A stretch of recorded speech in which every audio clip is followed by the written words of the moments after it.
బీరకాయ పొట్టుని పారేయకుండా ఈసారి ఇలా కూర తయారు చేసుకుని చూడండి.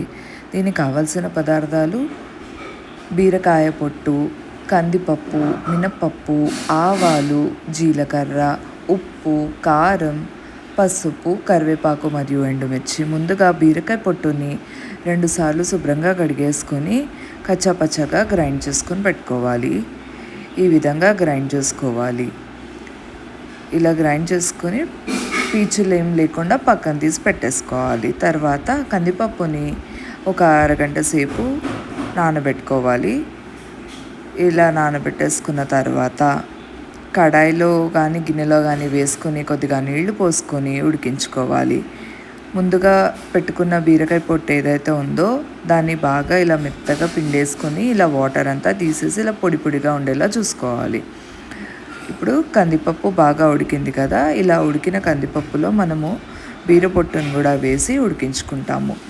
బీరపొట్టు ఉడకడానికి ఒక 5-10 నిమిషాలు మాత్రమే పడుతుంది, తొందరగానే ఉడికిపోతుంది. ఇలా మొత్తం ఉడికిపోయిన తర్వాత ఇందులో మిగిలిన నీళ్ళు అయితే ఏవైతే ఉన్నాయో వాటిని వార్చేసుకోవాలి పూర్తిగా.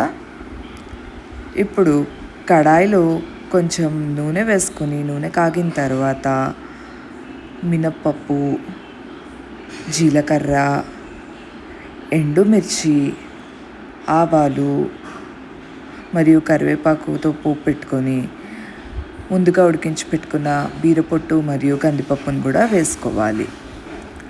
ఇలా వేసుకొని ఒకసారి బాగా కలుపుకున్న తర్వాత ఇందులో పసుపు, ఉప్పు మరియు కారం వేసుకొని కలుపుకుంటే బీరపొట్టు కూర రెడీ అవుతుంది. దీన్ని మనము అన్నంలోకి తింటే చాలా రుచికరంగా ఉంటుంది.